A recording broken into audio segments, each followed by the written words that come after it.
Hello all dear student, welcome to Classwala education. આજે ધોરણ 12 અર્થશાસ્ત્રની અંદર પહેલું જ પ્રકરણથી આપણે શરૂઆત કરવાના છીએ. હવે જો તમે સ્ટાન્ડર્ડ 12th ની અંદર અર્થશાસ્ત્ર વિશે પ્રથમ વખત એક્સટર્નલ સ્ટુડન્ટ હોય તો એ પહેલી વખત ભણતા હશો, અને જો રેગ્યુલર હશે તો એક વર્ષ તમે 11મા ની અંદર ભણીને આવ્યા હશો. જે લોકો 11મા અર્થશાસ્ત્ર ભણીને આવ્યા હશે એમના માટે થોડો વિષય સહેલો થશે, પણ જે લોકો 12મા પહેલી વખત જે એક્સટર્નલ સ્ટુડન્ટ્સ છે ભણે છે તો એ લોકોના માટે ખાસ કે જે આ અર્થશાસ્ત્ર વિષય છે એ મેઇન ઇકોનોમિક્સ જેને આપણે ઇંગ્લિશમાં કહીએ છીએ એનું મેઇન ઉદ્દેશ્ય શું હોઈ શકે છે. તો મેઇન અર્થશાસ્ત્રનો ઉદ્દેશ્ય એટલો જ છે અર્થતંત્રને લગતી બાબતો. હવે અર્થતંત્રને લગતી બાબતો કઈ? તો કે આર્થિક બાબતો જે છે તમામ બાબતોને જે આવરી લેતો એક વિષય એ છે અર્થશાસ્ત્ર. આપણી તમામ આર્થિક ક્ષેત્રોની જેટલી પણ તમને દેખાય છે, બેંક હોય, ગરીબી હોય, બેકારી હોય, ભૂખમરો હોય, બેરોજગારી હોય, તમામ ક્ષેત્રો જ્યાં પૈસા સંકળાયેલા છે એ તમામ ક્ષેત્રની અંદર અર્થશાસ્ત્ર વિષય મહત્વનો સાબિત થાય છે. હવે આપણે અર્થશાસ્ત્ર વિષયની અંદર આપણે ક્લાસલ એજ્યુકેશનની અંદર એક નવી સિરીઝ સ્ટાર્ટ કરીશું, જેમાં આ આખા વિષયના તમારા 12માના તમામ પ્રકરણ જે છે આની અંદર અપલોડ કરીશું, અને દરેક વસ્તુ જે છે તમે ધ્યાનથી અને શાંતિથી અહીંયા સમજી શકશો. અર્થશાસ્ત્ર વિષયની અંદર પહેલું જ પ્રકરણ 12માની અંદર આપેલું છે અર્થશાસ્ત્રમાં આલેખ. તો એની આપણે ચર્ચા કરીએ. તો અર્થશાસ્ત્રમાં આલેખ, તો અહીંયા આપણને કીધું છે કે અર્થશાસ્ત્રમાં વાસ્તવિક જીવનમાં બનતી વિવિધ આર્થિક ઘટનાઓની સમજૂતી અપાય છે અને તેનું વિશ્લેષણ કરવામાં આવે છે. જે મેં વાત કરી આગળ, આપણી આર્થિક બાબતો, જેટલી પણ આર્થિક રીતે આપણે સંકળાયેલી બાબતો છે તમામ ક્ષેત્રોની બાબતો આની અંદર આવરી લેવામાં આવતી હોય છે. બીજી એક વસ્તુ ખાસ વિદ્યાર્થી મિત્રો, આપણે એક જે છે સ્પેશિયલ એપ્લિકેશન છે, આપણી એપ્લિકેશનનું નામ છે ક્લાસશાલા. ક્લાસશાલા એપ્લિકેશન જે છે એની અંદર આપણે વિદ્યાર્થીઓને તમામ પ્રકારના સ્પેશિયલ ક્લાસીસ પ્રોવાઈડ કરાવીએ છીએ. તમે ધોરણ 12 આર્ટ્સમાં હોય, 11 આર્ટ્સમાં હોય, 10મામાં હોય, તો એ તમામ વિદ્યાર્થીઓના માટે આપણે એપ્લિકેશન તૈયાર કરી છે, જેની અંદર આપણે ફ્રીની અંદર પણ ઘણો બધો કન્ટેન્ટ આપીએ છીએ. અને જે વિદ્યાર્થીને ક્લાસીસ કરવા હોય અથવા તો કંઈ ટ્યુશન ક્લાસીસમાં ન જવું હોય તો ઘરે બેઠા ભણી શકે એવો સરસ મજાનો આપણે તૈયાર કરેલો છે ત્યાં માસ્ટર ક્લાસની અંદર આપણે દરેક વિષયની દરેક પ્રકરણ પ્રમાણે તૈયારી કરીએ છીએ. બોર્ડના પ્રશ્નપત્રો, પ્રકરણ પ્રમાણેના આઈએમપી પ્રશ્નો, નોટ્સ, સાથે લાઈવ લેક્ચર્સ, રેકોર્ડેડ લેક્ચર્સ, બધી જ ફેસિલિટી અવેલેબલ છે. તો આની લિંક ક્યાં આપેલી છે? આની લિંક તમને ડિસ્ક્રિપ્શનમાં મળી જશે, ફર્સ્ટ કોમેન્ટમાં પણ મળી જશે. લિંક જે છે એ કદાચ ન મળે તો વોટ્સએપ ગ્રુપનો નંબર પણ તમને આપેલો છે, વોટ્સએપ ગ્રુપની લિંક પણ છે, એમાં જોઈન થઈ જજો. વોટ્સએપ ગ્રુપમાં ન જોઈન થવું હોય અને ડાયરેક્ટ કોલ કરવો હોય તો કોલ કરવા માટેનો પણ નંબર તમને આપેલો છે. તો ચોક્કસપણે જે છે તમે આ ક્લાસશાલા એપ્લિકેશનના માસ્ટર ક્લાસની અંદર જોડાવાનું અને અમારી સાથે સંપર્ક કરવાનું ભૂલતા નહીં. તો અહીંયા વાત કરીએ છીએ આપણે અર્થશાસ્ત્રમાં વાસ્તવિક જીવનની બનતી વિવિધ આર્થિક ઘટનાઓની સમજૂતી અપાય છે અને તેની વિશ્લેષણ પણ કરવામાં આવે છે. અર્થશાસ્ત્રમાં રાજ્ય, બેંકો અને આંતરરાષ્ટ્રીય સંસ્થાઓએ આપેલી માહિતી અને આંકડાઓનું ખાસ વિશ્લેષણ થતું. હવે શું થાય ખબર છે? અર્થશાસ્ત્ર વિષય જે છે ને એવો છે કે બહુ વિસ્તારપૂર્વક સમજાવવો પડે એમ હોય છે. હવે અહીંયા આપણા માટે સમયની થોડી મર્યાદા હોય છે. આપણે ક્લાસીસની અંદર તો ઘણા બધા 2-3 દિવસ લઈ લેતા હોય છે એક લેક્ચર લેવા માટે, પણ અહીંયા અમારે મર્યાદિત સમય છે 15-20 મિનિટ કે 30 મિનિટ, એની અંદર અમારે પ્રકરણને જે છે પૂર્ણ કરવાનું હોય છે. એટલે આપણે બહુ વિશેષ શબ્દોની અંદર નહીં જઈએ, પણ હા, જે વસ્તુ સમજવા જેવી છે, જે વસ્તુ તમારે પૂછાય એવી છે, એના પર ચોક્કસ આપણે જે છે એ ફોકસ કર્યું તો તમે જે છે આ વસ્તુ શીખશો એ તમને કામ લાગશે. આમ અહીંયા જે છે અહીંયા વાત કરી કે રાજ્ય હોય, બેંક હોય કે આંતરરાષ્ટ્રીય સંસ્થા, બધાને જે છે એક માહિતી મળે, ઇન્ફોર્મેશન મળે, અને ઇન્ફોર્મેશનનું એમને શું કરવું? વિશ્લેષણનો મતલબ થાય છે એનાલિસિસ. આ વિશ્લેષણ માટે ખાસ કરીને 2 પ્રકારના ચિત્રો દોરવામાં આવે છે, એક આકૃતિ અને બીજું છે આલેખ. યાદ રાખજો વિદ્યાર્થી મિત્રો, ચિત્રો કેટલા પ્રકારના હોય? 2 પ્રકારના હોય, આકૃતિ અને આલેખ. આ 2 શબ્દોને સમજજો. હવે આપણે જે છે એ બંને વસ્તુને સમજીશું કે શું છે આલેખ અને શું છે આકૃતિ. તો અહીંયા સૌથી પહેલા આપણે જોઈએ તો આલેખ અને આકૃતિનો અર્થ અહીંયા સમજાવવામાં આવ્યો છે. તો અહીંયા કીધું છે આકૃતિ શું છે? સામાન્ય રીતે અવલોકિત માહિતીનું ચિત્ર દ્વારા પ્રતિનિધિત્વ આકૃતિ કરે છે. આકૃતિ દોરતી વખતે સ્કેલ માપ લેવામાં આવે છે, પરંતુ દોરવા માટે આંકડાશાસ્ત્રનું ઊંડું જ્ઞાન જરૂરી નથી. આંકડાશાસ્ત્ર એટલે શું? સ્ટેટિસ્ટિકની અંદર શું આંકડાઓ હોય ને, આંકડાઓને આપણે શું કરવાના હોય? ગણતરીઓ કરવાની હોય ને ગણતરી કરીને એને આલેખની અંદર વર્ગીકૃત કરવાના હોય. જ્યારે અર્થશાસ્ત્ર વિષયમાં જ્યારે આપણે આકૃતિની વાત કરીએ છીએ તો ત્યારે આની અંદર વિશેષ કોઈની જરૂર પડતી નથી. ડાયાગ્રામની જેને આપણે વાત કરીએ, આંકડાશાસ્ત્ર દ્રષ્ટિએ જ્યારે માહિતીની આવૃત્તિ અસતત હોય ત્યારે આકૃતિનો ઉપયોગ કરવામાં આવે છે. બીજા શબ્દોમાં કહીએ તો આકૃતિ સ્વયં સ્પષ્ટ માહિતી દોરવામાં આવે છે. તેને દોરવા કે સમજવા માટે સામાન્ય જનને સમજવા માટે આંકડાશાસ્ત્રનું ઊંડું જ્ઞાન જરૂરી હોતું નથી. આપણે જોઈએ છીએ ટીવીની અંદર આપણે જોતા હોય તો ન્યૂઝ ચેનલ્સની અંદર આપણને અલગ અલગ વિડીયોઝ દ્વારા જે છે અથવા તો અલગ અલગ ગ્રાફિક્સ દ્વારા આપણને સમજાવે છે, એક આકૃતિ આપે છે, બધાને ખબર પડે. આકૃતિનો ઉપયોગ વિજ્ઞાપન કંપનીઓ આકર્ષણ ઊભું કરવા અને રાજ્ય માહિતી આપવા અને સામાજિક સંસ્થાઓ જાગૃતિ ફેલાવવા માટે કરે છે. બીજી વસ્તુ છે આલેખ. આલેખ પણ અવલોકિત માહિતીનું ચિત્ર દ્વારા પ્રતિનિધિત્વ કરે છે, પરંતુ આલેખ માટે વપરાતી માહિતી સ્વયં સ્પષ્ટ હોતી નથી. જ્યારે માહિતીને સતત આવૃત્તિમાં દર્શાવવાની હોય ત્યારે આલેખ દોરવામાં આવે છે, અથવા તો અહીંયા જે છે સતત આવૃત્તિઓ અપાવેલી માહિતીને સ્પષ્ટતા કરવા માટે આંકડાશાસ્ત્ર સાધનોનો ઉપયોગ કરવામાં આવે છે. હવે જો જ્યારે આલેખની આપણે વાત કરીશું, ગ્રાફની વાત કરીશું, તો ગ્રાફ દોરવા માટે એક વિશેષ તમારે સમજણ શક્તિની જરૂર પડે છે. એના માટે ગ્રાફ પેપરની જરૂર પડે છે, એનાલિસિસ કરવું પડે, આંકડાશાસ્ત્રના સાધનોનો પણ આપણે ઉપયોગ કરવો પડે, ને ત્યારે આપણે આલેખને દોરી શકીએ છીએ. વળી અન્ય પ્રકારની અસ્પષ્ટ આંકડાકીય માહિતી માટે પણ આલેખ દોરવામાં આવે છે. અને આલેખ દોરવા માટે આંકડાશાસ્ત્રનું જ્ઞાન જરૂરી બને છે. એક્સ અને વાય ધરી પર જે છે ચતુર્થાંશોના એક કે એકથી વધુ ચતુર્થાંશો ફેલાઈ શકે છે અને ચોક્કસ સ્કેલમાં વિના આ દોરવો અશક્ય બને છે. અહીંયા આપણે જોઈ શકીએ છીએ સતત આવૃત્તિ કોને કહેવાય અને અસતત આવૃત્તિ કોને કહેવાય, બંને વચ્ચે ભેદ સમજી લો. અસતત આવૃત્તિ તો જ્યાં નંબર્સ છે, આંકડાઓ છે, એ કેવા હોય ખબર છે? સિક્વન્સમાં ન હોય. સિક્વન્સમાં ન હોય એટલે કે અહીંયા જો 10 છે તો 10 નું 20 થયું, તો 20 નું 30 થવું જોઈએ. ના, તો અહીંયા શું થયું? 70 થયું. અહીંયા જુઓ 10 છે, એ અહીંયાથી હવે જો 1 2 છે તો અહીંયા 3 આવવું જોઈએ તો 5 થઈ ગયું, અહીંયા 6 આવવું જોઈએ તો 7 થઈ ગયું. એમ જે છે આંકડાઓના કોઈ જ જે છે એ સિક્વન્સ પ્રમાણે, આવૃત્તિ પ્રમાણે ન ચાલતા હોય એટલે એને અસતત આવૃત્તિ કીધી. આ બધા આંકડા આડાઅવળા હોય. જ્યારે સતત આવૃત્તિની આલેખોની આપણે ઉદાહરણોમાં જોઈએ તો અહીંયા જો આવકનો વર્ગ છે અને લોકોની સંખ્યા છે, તો અહીંયા 10,000 થી 20,000, 20,000 થી 30,000, 30,000 થી 40,000, જો વચ્ચે 10,000 નો જે છે વચ્ચે ગેપ પડે છે. અને લોકોની આવૃત્તિઓ પણ જો તો લોકોની સંખ્યા પણ આપણે સ્પષ્ટ રીતે અહીંયા જોઈ શકીએ છીએ. આકૃતિની અંદર અને આલેખોનું જે છે એ અર્થશાસ્ત્રમાં શું મહત્વ છે એને લગતો એક પ્રશ્ન આપણને પૂછાતો હોય છે. તો એને થોડું વિદ્યાર્થી મિત્રો IMP તરીકે જોજો એટલે તમને વધારે ખ્યાલ આવે. વિદ્યાર્થી મિત્રો ખાસ વસ્તુ, નવા આવ્યા હોય તો ચેનલને સબસ્ક્રાઇબ કરી દેજો, તમારા મિત્રો સુધી શેર કરજો, એટલે અમારી જેટલી પણ આ નવી અપડેટ્સ છે એ બધી તમારા સુધી પહોંચતી રહે. વિદ્યાર્થી મિત્રો બધા જે લેક્ચર્સ ને બધું કોના માટે બનાવીએ છીએ? જસ્ટ ફોર યુ, તમારા માટે જે છે આપણે સરસ મજાના પ્રયત્નો કરતા હોઈએ છીએ. તો તમારે આટલો સપોર્ટ આપવો જરૂર બને છે કે ચોક્કસથી લાઈક અને ચેનલને સબસ્ક્રાઇબ કરીને આપણે વિડીયોઝને વધારે જોઈ શકીએ છીએ. તો વાત કરીએ અર્થશાસ્ત્રમાં આકૃતિ અથવા આલેખનું મહત્વ. સામાન્ય રીતે અઘરો અને અટપટો લાગતો અર્થશાસ્ત્રનો અભ્યાસ આકૃતિ દ્વારા સરળ બને છે અને આલેખ દ્વારા વધુ સ્પષ્ટ બને છે. આકૃતિ અને આલેખ દોરો એટલે છે ને આપણે નજર સામે જે છે વધારે દ્રષ્ટિકોણ જે છે આપણો સ્પષ્ટ થઈ જાય, વસ્તુ સરળતાથી આપણે સમજી શકીએ છીએ. અર્થતંત્રમાં આવતા કેટલાક પરિબળો જુદા જુદા વર્ષોમાં વલણો સહેલાઈથી એક જ આકૃતિ અને આલેખમાં આપણે જોઈ શકાય છે.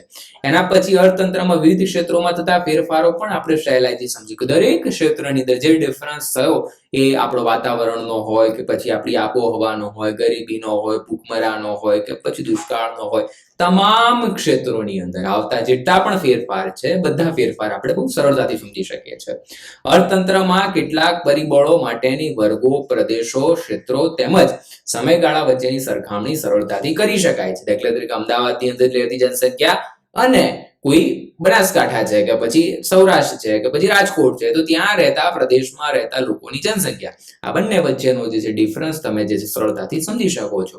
અર્થશાસ્ત્રની કેટલીક અઘરી બાબતો જે સમજવામાં અઘરી લાગતી હોય અથવા તો સમજવા પાછળ લખનાર કે વાંચવાનો સમય અને શક્તિ બચે છે, કારણ કે આકૃતિ અને આલેખ દ્વારા અનેક બાબતો સ્પષ્ટ રીતે જોવાય. જ્યારે આપણે આકૃતિ અને આલેખનો ઉપયોગ કરીએ છીએ એટલે ઘણી બધી વસ્તુ આપણે ખૂબ સ્પષ્ટતા રીતે મેળવી શકીએ છીએ. અર્થતંત્રના કેટલાક અઘરા સિદ્ધાંતો આકૃતિ અને આલેખની મદદથી સમજવામાં સરળ બને છે, જેમ કે માંગ અને પુરવઠાના વિસ્તરણ અને સંકોચનનો ખ્યાલ તેમજ મૂલ્ય સાપેક્ષતાનો ખ્યાલ આકૃતિ દ્વારા સરળ બને છે. સમગ્ર લક્ષી પરિબળોમાં થતા વલણો સામયિક ક્ષેત્રની મદદથી દોરાયેલા આલેખો દ્વારા સ્પષ્ટ બને છે. એમ આપણને જે છે તમામ પ્રકારની માહિતી મળી જતી હોય છે. આકૃતિ અને આલેખ દોરતી વખતે ધ્યાનમાં રાખવાની બાબતો. તો હવે આકૃતિ અને આલેખ જ્યારે આપણે દોરીએ છીએ તો ત્યારે એને થોડી ધ્યાન બાબતો રાખવાનું હોય છે. તો એ શું હોય છે? આકૃતિ અને આલેખના પ્રકારની પસંદગી અને રજૂઆત. તો કોઈ પણ ચિત્રને વધુ આકર્ષક અને અસરકારક બનાવવા માટે તેને પ્રકારની પસંદગી જે છે એ મહત્વની બની રહે છે. આપણા માટે જે છે પ્રકારને પસંદ કરવો કે કયા પ્રકારનું આપણે તો આકૃતિ દોરીશું કે આલેખ એ પહેલા જરૂરી છે. બીજું છે સ્પષ્ટતા. ચિત્રની રજૂઆત સ્પષ્ટ અને સ્વચ્છ હોવી જોઈએ અને વિવિધ વિભાગોમાં અલગ અલગ રંગ કે શેડ દ્વારા દર્શાવવા જોઈએ. દરેક વિભાગ દ્વારા વ્યક્ત થતી માહિતીઓનો વિગતો દર્શાવવી જોઈએ. એના પછી ચોક્કસ સ્કેલમાં આંકડા દ્વારા આકૃતિ અને આલેખનું સ્કેલ માપ લેવું જોઈએ અને જેથી તેનું ચિત્રનું કદ જે છે યોગ્ય બને છે. એના પછી આકૃતિ અને આલેખ કે જે છે ધરી પર સ્પષ્ટ બને. આકૃતિ હોય કે આલેખ એટલે બંને ધરી પરથી જે છે સ્પષ્ટ વિગતો દર્શાવવી જોઈએ. એમ આલેખને જે છે આપણે વર્ગીકૃત કરવો જોઈએ. આંકડાકીય માહિતીનો સ્ત્રોત શું છે? તો આંકડાકીય માહિતીનો જે સ્ત્રોત છે એ માટે રજૂ કરાયેલા હોય તે માહિતી કે તેનો સ્ત્રોત દર્શાવવાથી આંકડાકીય આકૃતિ કે આલેખની વિશ્વસનીયતા વધે, તે ચિત્ર અધિકૃત બને છે. જો અહીંયા શું કહેવા માંગે છે? આંકડાકીય માહિતીનો સ્ત્રોત, દાખલા તરીકે તમે જનસંખ્યાનો એક લઈને આવ્યા કે જનસંખ્યા દર્શાવતો એક આલેખ. તો આ જનસંખ્યા દર્શાવતો જે આલેખ છે ક્યાંથી લઈને આવ્યા? તો ભારત સરકારના માહિતી પ્રસારણ મંત્રાલય દ્વારા આપણે જે છે એ માહિતી લઈને આવ્યા. તો આ જે છે એ આપણને શું થયું? આ જગ્યાએથી આપણે અધિકૃત માહિતી લઈને આવ્યા તો એની વિશ્વસનીયતા વધશે. તમે વિદેશ જતા લોકો જે છે ભારતમાંથી કેટલા લોકો વિદેશ ગયા, માહિતી કેવી રીતે લઈને આવ્યા? તો તમે ભારતના વિદેશ મંત્રાલય દ્વારા જે છે અધિકૃત માહિતી લઈને આવ્યા છો. આ સ્ત્રોત વિદેશ મંત્રાલય દ્વારા રજૂ કરવામાં આવ્યો છે, એમાંથી લઈને આવ્યા છો. તો આ માહિતી જે છે આપણા માટે વધુ વિશ્વસનીય બનશે. 6 નંબર પર કીધું છે આંકડાકીય માહિતી ગણવાની રીત દર્શાવી. જ્યારે માહિતી સ્વયં સ્પષ્ટ ન હોય અને આંકડાશાસ્ત્રની મદદથી તેને સ્પષ્ટ બનાવી હોય અને તેને આધારે ચિત્ર દોરાયેલું હોય તો સ્પષ્ટીકરણ માટે વપરાયેલા આંકડાશાસ્ત્રના સાધનો ખૂબ જ ટૂંકી વિગતો દર્શાવવી જરૂરી હોય છે. આના માટે જે છે એ આપણે ખૂબ ટૂંકી વિગતોની અંદર આપણે જે છે આંકડાઓ દર્શાવી શકતા હોઈએ છીએ. આકૃતિના પ્રકારો આપણે જોઈએ તો આકૃતિ જુઓ તો અહીંયા આટલા પ્રકારની આકૃતિઓ છે. ચિત્રાકૃતિ, છૂટાછવાયેલા બિંદુઓની આકૃતિ, સમય આધારિત આકૃતિ છે, પછી અન્ય પરિબળો આધારિત આકૃતિ છે, વર્તુળ આકૃતિ છે, સ્તંભ આકૃતિ છે. આવી જુદા જુદા પ્રકારની આપણે આકૃતિઓ જોવા મળે છે. તમને પૂછી શકે કદાચ આકૃતિના પ્રકારો તો તમારે લખવાનું. હવે આપણે અહીંયા પહેલું જ આકૃતિનો પ્રકાર જે છે જોઈએ તો સમય આધારિત રેખા આકૃતિ. આ જે છે આપણે સમજવું બહુ જરૂરી છે. કદાચ આપણને ગ્રાફમાં પૂછાય, ગ્રાફ આપણે આવે છે અર્થશાસ્ત્ર વિષયના વિદ્યાર્થીઓને છેલ્લો 5 માર્ક્સનો પ્રશ્ન આવે છે આમાંથી. તો એની અંદર જે છે આપણે ગ્રાફ દોરવાનું હોય તો ગ્રાફ દોરતા પણ આપણે શીખવવામાં આવશે. એની પણ આપણે જે છે વિશેષ ચર્ચા કરીશું, આગળ સ્પેશિયલ લેક્ચર્સ બનાવીશું, એમાં આપણે જોઈશું. અહીંયા જો સામાન્ય રીતે રેખા આકૃતિ બે ચલ વચ્ચેના સંબંધની રેખા અને તેનો ઢાળ દર્શાવે છે. દાખલા તરીકે માંગ રેખા અને પુરવઠા રેખા. આ પ્રકારની આકૃતિમાં સ્વતંત્ર ચલ x ધરી અને પરતંત્ર ચલ y ધરી પર દર્શાવાય છે. અહીંયા જોઈ શકો છો તમે, અહીંયા x છે અને અહીંયા y છે અને અહીંયા જે છે આ જોઈન્ટ્સ છે. તો આપણે x આ રીતે આ બાજુ અને ઉપર જે છે y ધરી આપણે જોઈ શકીએ છીએ. હવે અહીંયા x ધરી અને y ધરી જે છે એ બંનેની અંદર જે છે આપણે ખાસ સ્વયં સ્પષ્ટતા મેળવીશું. અહીંયા 5, 10, 15, 20 અહીંયા એક આંકડો મૂકીશું જે સતત આવૃત્તિનો હશે અને અહીંયા એક આંકડો મૂકીશું જે અસતત આવૃત્તિનો હશે અથવા તો જે આપણે આવૃત્તિમાં દર્શાવવાનો છે. તો અહીંયા જુઓ, આ સમયના સંદર્ભમાં કોઈ જે છે એ ચલને સ્પષ્ટ વલણોમાં દર્શાવતી આકૃતિ અર્થશાસ્ત્રમાં વારંવાર વપરાય છે. દાખલા તરીકે વિવિધ વર્ષોમાં વસ્તીની સંખ્યા, વિવિધ વર્ષોનો ફુગાવાનો દર અને વિવિધ વર્ષોના સાક્ષરતાનો દર વગેરે દર્શાવવામાં આવે છે. આ પ્રકારની આકૃતિને આલેખ રેખા આકૃતિ કહેવામાં આવે છે. તો અહીંયા જુઓ 1951 થી 61, એના પછી જે છે 61 થી 71, તે બધાના જે છે આંકડાઓ આપ્યા છે. તો આંકડાઓનું શું કરવાનું? અહીંયા જોવાનું. અહીંયા દાખલા તરીકે આપણને કીધું છે 1951 થી 61, તો પહેલું અહીંયા 1951 થી 61, પછી અહીંયા સ્કેલ મૂકવાની, એટલે ખાલી જે કોરોગ્રાફ આપણો ગ્રાફ પેપરમાં સ્કેલ મૂકીને આપણે શું જોવાનું? અહીંયા બિંદુ જોવાનું કે 21.64, તો અહીંયા 20 છે તો 20 અહીંયા આવ્યું, તો 20 થી સહેજ ઉપર તમે એક બિંદુ કરશો તો 21.64 થઈ જશે. આની પણ સ્પષ્ટતા જે છે આલેખ, જ્યારે આલેખ ગ્રાફ પેપર હોય ને આપણી પાસે તો બહુ સરળતાથી આપણે સમજી શકીએ છીએ અને એની જે છે આપણે રજૂઆત કરી શકીએ છીએ. ત્યારબાદ સ્તંભ આકૃતિ અને તેના પ્રકારો. તો સ્તંભ આકૃતિ કોઈ એક ચલના મૂલ્યની વિવિધ વિભાગો વચ્ચેની વહેંચણી દર્શાવે છે. દાખલા તરીકે જુદા જુદા સમય દેશમાં સાક્ષરતાનું પ્રમાણ અથવા સ્ત્રીઓ અને પુરુષોમાં કોઈ એક સમય સાક્ષરતાનું પ્રમાણ આવી આકૃતિ ઊભા કે આડા સ્તંભોમાં દોરીને દર્શાવાય છે. દરેક વિભાગ કે સમય માટે એક જુદો સ્તંભ દોરવામાં આવે છે. તે સ્તંભની ઊંચાઈ તે વિભાગના સમય સાથે ચલનું મૂલ્ય દર્શાવે છે. આમ સ્તંભોની ઊંચાઈ લંબાઈ દ્વારા ચલના મૂલ્યની વિવિધ વિભાગો કે સમયગાળા વચ્ચે સરખામણી થઈ શકે છે. અહીંયા જો સ્તંભ આકૃતિના 3 પ્રકાર છે. તમને પૂછશે 1 માર્ક્સના MCQ અથવા તો 2 માર્ક્સના પ્રશ્નમાં પૂછે સ્તંભ આકૃતિના પ્રકાર કેટલા? તો સ્તંભ આકૃતિના 3 પ્રકાર: સાદી સ્તંભ આકૃતિ, શ્વાસપાસની સ્તંભ આકૃતિ અને વિભાજિત સ્તંભ આકૃતિ. આ હંમેશા યાદ રાખજો તમે. એના પછી સાદી સ્તંભ આકૃતિને જોઈએ. તો સાદી સ્તંભ આકૃતિ એક આધાર કે જેમ કે પ્રદેશો, સમયગાળો વગેરે ઉપર કોઈ ચલનું મૂલ્ય દર્શાવે છે અને આ આકૃતિ વિવિધ પ્રદેશો, સમયગાળા વગેરે માટે ચલના મૂલ્યની સરખામણી આકર્ષક રીતે રજૂ કરવામાં આવે છે. તો અહીંયા જુઓ તમે, જાન્યુઆરીથી ફેબ્રુઆરી, માર્ચથી એપ્રિલ, મેથી જૂન, જૂનથી જુલાઈ, પછી જુલાઈથી ઓગસ્ટ, સપ્ટેમ્બરથી ઓક્ટોબર અને નવેમ્બરથી ડિસેમ્બર. આમ આપણને આપ્યા છે આંકડાઓ. હવે આ આંકડાઓને શું કરવાના છે? પેલામાં એક રેખા દોરતા હતા ને, પેલા શું કરતા, અહીંયા આમ જો આવી રીતે 35 આ બધું હતું તો આપણે લાઈન દોરી દેતા. હવે શું કરવાનું છે? એ જગ્યાએ આંકડા જે છે અહીંયા સરખા રાખીને એક સ્તંભના રૂપે આકૃતિ દોરવાની છે. બધું વિદ્યાર્થીઓ આ આકૃતિ કેવી રીતે દોરાય ને શીખવું હોય ને તો એને આપણે માસ્ટર ક્લાસ જે છે ને એની અંદર આપણે ખૂબ સ્પષ્ટતાથી, ખૂબ ડિટેલની અંદર સમજાવ્યું છે. તો ચોક્કસ આપણા માસ્ટર ક્લાસની અંદર એકવાર જોઈન થઈ જજો એટલે તમને વધારે ખબર પડશે કે આપણે કેવી રીતે વિદ્યાર્થીઓને જે છે આપણે શીખવીએ છીએ. અને ડેમો ક્લાસ પણ જોવા હોય તો પણ અમને કહેજો. ડેમો ક્લાસના લેક્ચર્સની લિંક પણ તમને મળી જશે. પાસની સ્તંભ આકૃતિ વિદ્યાર્થી મિત્રો, આ પ્રકારની આકૃતિમાં કોઈ એક આધાર ઉપર કોઈ એક ચલનું એક કરતા વધુ વર્ગો માટેનું મૂલ્ય દર્શાવવામાં આવે છે. આથી આધારે આ દરેક મૂલ્ય ઉપર ચલના વિવિધ વર્ગના મૂલ્ય દર્શાવતા જુદા જુદા સ્તંભ દોરવામાં આવે છે. ધારો કે સમયગાળો એક આધાર હોય, સાક્ષરતા એક ચલ હોય અને સ્ત્રી તથા પુરુષોનો 2 વર્ગ હોય તો વિવિધ સમયગાળા દરમિયાન સ્ત્રીઓ અને પુરુષોમાં સાક્ષરતાનું પ્રમાણ જોવા માટે આવી આકૃતિ દોરાય છે. આમ સ્ત્રી અને પુરુષ વચ્ચેના જે છે વર્ગના સંબંધ જે છે એ કોઈ એક વર્ષ માટે પાસે દોરાય છે. આકૃતિને આકર્ષક બનાવવા માટે દરેક વર્ગના સ્તંભને અલગ અલગ સ્તંભ અને અલગ અલગ રંગના શેડથી દર્શાવવામાં આવે છે. હવે આમાં શું કરે છે? પહેલાની અંદર ચોકલેટનું બોક્સ હતું. તો ચોકલેટના બોક્સ તો 3 પ્રકારના ચોકલેટના બોક્સ હોય, બરાબર. એક બોક્સ હતું તો એક જ સ્તંભ આવતો. હવે 3 પ્રકારના બોક્સ તો 3 સ્તંભ મૂકવાના કે જાન્યુઆરી મહિનાની અંદર કેટલા આ 3 બોક્સમાંથી નાના, મોટા અને મીડિયમ સાઇઝ, આ 3માંથી કયા બોક્સ કેટલા વેચાયા તો એને જે છે સળંગ મૂકવાના. એટલે જે છે આપણી તૈયાર થઈ જશે પાસની સ્તંભ આકૃતિ. જો એનું ઉદાહરણ આપણને અહીંયા જ આપેલું છે, આ સરસ મજાનું. તો અહીંયા જો, અહીંયા 3 બોક્સ હતા, નાનું બોક્સ, મધ્યમ બોક્સ ને મોટું બોક્સ, બરાબર. તો અહીંયા જે છે 3 આકૃતિ સાથે દોરા દીધી એટલે આપણે અહીંયા શું દોરી દીધી? પાસની સ્તંભ આકૃતિમાં રજૂઆત કરી દીધી. ત્યારબાદ વિભાજિત સ્તંભ આકૃતિ. જ્યારે સ્તંભ આકૃતિ દરેક સ્તંભના મૂલ્યમાં 1 થી વધુ પેટા વિભાગમાં વહેંચવામાં આવેલી હોય ત્યારે વિભાજિત સ્તંભ આકૃતિ બને છે. સ્તંભના પેટા વિભાગોને અલગ અલગ રંગો અને શેડથી આકર્ષક કરવામાં આવે છે. દરેક વિભાગને એક અંક દર્શાવીને લખવામાં આવે છે. તમે જોઈ શકો છો અહીંયા એક આપણને આખો આંકડો આપેલો છે.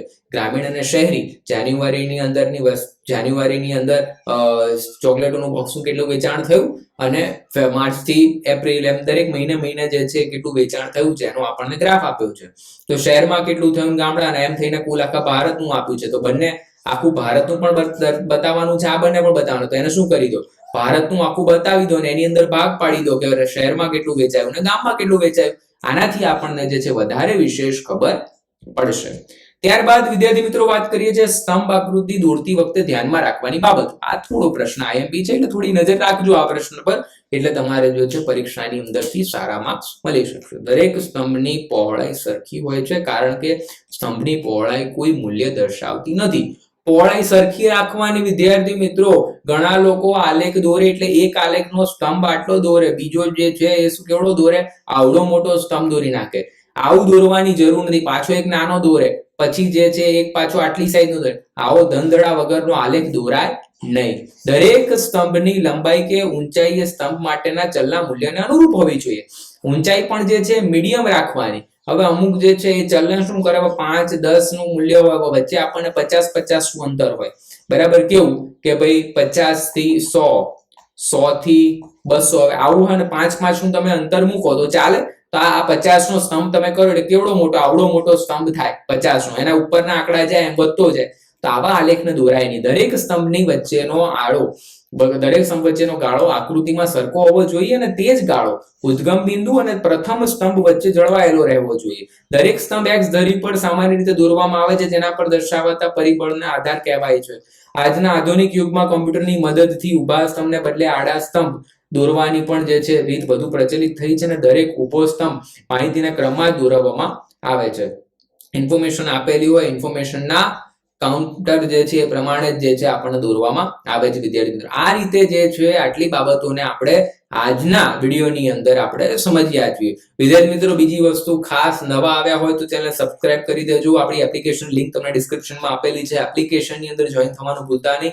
ખાસ આપણી ચેનલને જે તમારા ફ્રેન્ડ સુધી શેર કરજો, એટલે એ લોકો પણ જે છે આપણી ચેનલની અંદર જોઈન થઈ શકશે અને તમે પણ જે છે આવા વિડીયોઝ તમારા માટે સરસ બનાવતા રહીએ તો લાઈક કરવાનું તમારાથી ભૂલાય તો અત્યારે લાઈક કરી દો અને ચેનલ સબસ્ક્રાઇબ કરીને જે છે આગળ આપણે જે છે હવે પછીના વિડીયોની અંદર સમજીશું ભાગ 2 ની અંદર, અને આ પ્રકરણના જે છે એ જુદા જુદા બીજા મુદ્દાઓ બાકી છે એની આપણે ચર્ચા કરીશું. આપ સૌ વિદ્યાર્થી મિત્રોનો ક્લાસ શાળા એજ્યુકેશનમાં જોડાવા બદલ ખૂબ ખૂબ આભાર. ત્યાં સુધી ગુડ બાય. Thank you.